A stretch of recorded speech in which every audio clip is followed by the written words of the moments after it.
Kasus praktik judi online masih marak di Indonesia.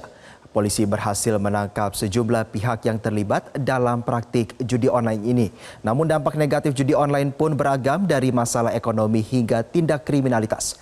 Mari kita simak paparan selengkapnya oleh jurnalis Metro TV Insan Suwardi dan juru kamera Dirhamsyah Maulana selengkapnya. Masalah judi online nampaknya masih menjadi tantangan besar bagi Indonesia. Nyatanya aktivitas judi online masih marak terjadi di kalangan masyarakat. Riset terbaru menunjukkan 14% masyarakat kelas menengah Indonesia pernah terlibat dalam pusaran judi online. Dan 69% di dalamnya mengaku mengurangi pengeluaran rumah tangga mereka lantaran harus mendepositkan sejumlah uang dalam situs judi online. Aktivitas untuk mempertaruhkan harta barang berharga untuk melakukan judi online ini memiliki dampak negatif yang akan dirasakan oleh pelakunya. Kami tampilkan sejumlah dampak negatif yang akan dirasakan oleh pelaku judi online dalam slide berikut ini. Sejumlah dampak buruk atau dampak negatif yang akan dirasakan masyarakat pelaku judi online diantaranya akan mengalami kecanduan yang akan sulit diatasi. Selain itu, masalah ekonomi hingga munculnya hutang akan timbul lantaran pelaku judi online ini sudah kecanduan. Selain itu, masalah kesehatan mental hingga potensi tindak kriminalitas akan mampu terjadi terhadap pelakunya. Presiden Prabowo Subianto menyebutkan bahwa potensi kerugian negara akan aktivitas judi online ini mampu mencapai angka 900 triliun rupiah. Dan kalau kita melihat angkanya pada tahun lalu, sepanjang 2023, perputaran uang atas judi online di tanah air mencapai angka 327 triliun rupiah. Tentunya aktivitas seperti ini akan kita sering dengarkan beberapa kasus yang ditemukan dan ramai diperbincangkan masyarakat. Kami lihatkan beberapa kasus judi online yang pernah diberitakan di tanah air. Salah satunya Barreskrim Polri mengamankan uang 78,1 miliar rupiah dalam aktivitas situs judi online. Selain itu, pada awal November, Polda Metro Jaya telah menetapkan sejumlah tersangka yang di dalamnya merupakan oknum pegawai Kementerian Komunikasi dan Digital yang terlibat dalam aktivitas judi online. Sejumlah kasus judi online ini tentunya akan menimbulkan aktivitas dampak sosial yang akan dirasakan oleh masyarakat. Beberapa kasus diantaranya kami perlihatkan seperti salah satunya seorang ayah tega menjual bayinya yang berusia 11 bulan lantaran kecanduan judi online. Miris, darurat judi online yang dirasakan di tanah air ini menimbulkan keresahan bagi warga.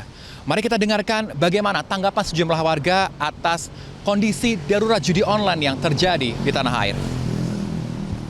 Mungkin sedikit was-was ya, karena apalagi keadaan ekonomi sekarang kan juga makin lama makin susah. Terus abis pandemi juga, jadi mungkin orang cari cara instan buat dapetin uang gitu. Beberapa kali aku ngeliat sosmed, itu memang banyak beberapa orang yang terlilit hutang gara-gara judi online gitu. Banyak knowledge kali ya, maksudnya banyak banget kan ada link-link yang agak-agak aneh atau spam gitu.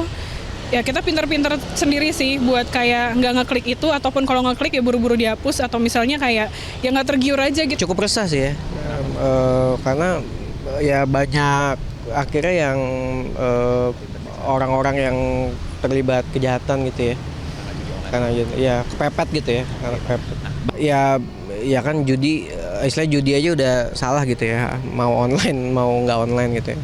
Ya paling perbanyak literasi aja sih, itu sama mungkin dari pemerintah juga ada edukasi gitu ya dari pemerintah. Iya, ke masyarakat.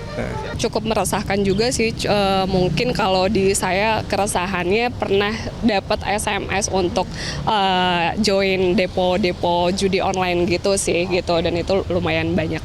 Aku belum ada juga sih kerabat atau keluarga yang ikut di judi online sih, alhamdulillah belum ada. Cukup was-was aja sih, paling untuk link-link yang nggak pernah kita minta atau link yang datang sendiri itu aku nggak gegabah untuk ngekliknya sih, karena tiba-tiba itu kan bisa nge-refer ke aplikasinya langsung ya. Kegelisahan masyarakat terhadap aktivitas judi online ditambah dengan maraknya iklan situs judi online di platform media sosial. Tentu ini menjadi tantangan kita untuk bagaimana meningkatkan tingkat literasi keuangan di kalangan masyarakat.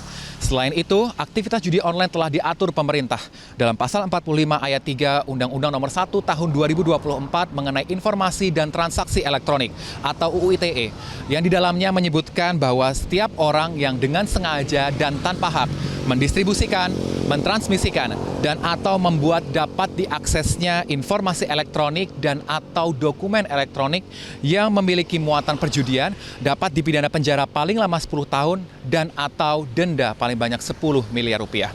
Dari Jakarta, Insan Suwardi, Dirham Syah Maulana, Metro TV. Jelajahi cara baru mendapatkan informasi. Download Metro TV Extend sekarang.